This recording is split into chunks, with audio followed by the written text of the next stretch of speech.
ஒரு நகரத்தில் உமர் பின் அப்துல் அஜீஸ் இறைநேசர் வாழ்ந்து கொண்டிருந்தார். அரசாங்கத்தில் பொருளாதார கணக்கு வழக்கு வேலையில் அவர் பதவியில் இருந்தார். எப்பொழுதும் நன்மை செய்வதை தவிர வேறு எதுவும் தெரியாது. அப்படியாப்பட்ட அவர் ஒரு நாள் இஷா தொழுது விட்டு வீட்டுக்கு வந்து கொண்டிருந்தார். அவருக்கு 2 பெண் பிள்ளைகள். அந்த பிள்ளைகள் தகப்பனார் வருவதை பார்த்து வாசலில் காத்து கொண்டிருந்தனர். பிறகு அவர் வெறுங்கையுடன் தான் அங்கு வந்தார். அப்பொழுது அந்த பெண் பிள்ளைகளுக்கு முகத்தில் வாட்டம் ஏற்பட்டு மனதில் கவலை உண்டானது.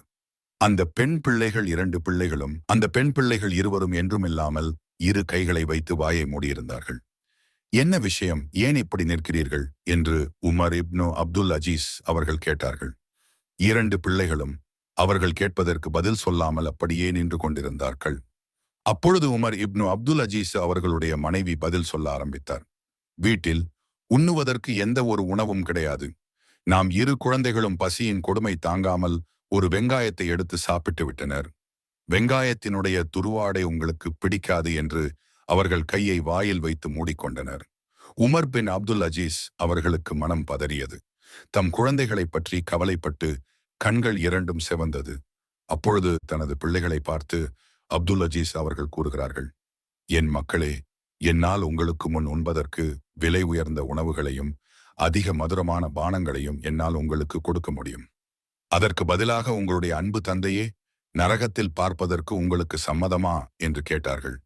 அதற்கு அவர்கள் மக்கள் இருவரும் கதறி அழுது கொண்டு, எங்கள் தந்தையே, எங்களுக்கு எந்த சுகமும் இன்பமும் தேவையில்லை. அதற்கு பதிலாக நாங்கள் எங்கள் தந்தையை இழக்க முடியாதென்று அழுது மனசோகத்துடன் கூறினார்கள். உமர் இப்னு அப்துல் அஜீஸ் அவர்கள் நினைத்திருந்தால் அவர்களுடைய அரசாங்க நிர்வாகத்தில் பணத்திலிருந்து தன் குழந்தைகளுக்கு விலை உயர்ந்த உணவுகள் உடைகளை வாங்கி அவர்கள் கொடுத்திருக்கலாம். ஆனால் அவர் அல்லாஹ்வுக்கு பயந்து நீதியாகவும் நேர்மையாகவும் வாழ்ந்தார். மக்களே, சற்று சிந்தித்துப் பாருங்கள். அடுத்தவர்களுடைய அமானித பணத்தை எடுத்து சுகபோகமாக ஆடம்பரமாக வாழ்வதின் பேரில் இந்த பரிசுத்தத்தை பார்க்க முடியுமா? ஒழுக்கத்திலும் வறுமையிலும் இறைவனை நாம் பார்க்கலாம். இவர் வாழ்ந்தது நமக்கு ஒரு படிப்பினை. உமர் இப்னு அப்துல் அஜீஸ் அவர்களின் வாழ்க்கை ஒரு பாடம், ஒரு அரசு அதிகாரியின் தியாகம். உமர் இப்னு அப்துல் அஜீஸ் அவர்கள் ஒரு பணக்கார அரசு அதிகாரியாக இருந்தும் தனது குடும்பத்திற்கு வறுமை ஏற்பட்ட போதும் தனது பொது பணத்தை தனியாக பயன்படுத்திக் கொள்ளாமல் நேர்மையாக வாழ்ந்தார். இது இன்றைய சமுதாயத்திற்கு ஒரு முக்கியமான பாடமாக அமைகிறது. குடும்ப பாசம், பொதுநலன். தனது குழந்தைகளின் பசியை போக்க விரும்பினாலும் பொது பணத்தை தவறாக பயன்படுத்தாமல் இருந்தார். இது குடும்ப பாசத்திற்கும் பொது நலனுக்கும் இடையிலான சமநிலையை எவ்வாறு பேண வேண்டும் என்பதை நமக்கு உணர்த்துகிறது. பொருள் செல்வம் இறை நம்பிக்கை.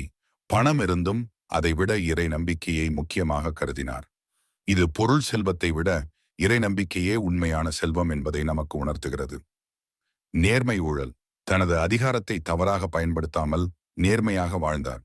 இது இன்றைய சமுதாயத்தில் அதிகரித்து வரும் ஊழலுக்கு எதிரான ஒரு வலுவான செய்தியாகும்.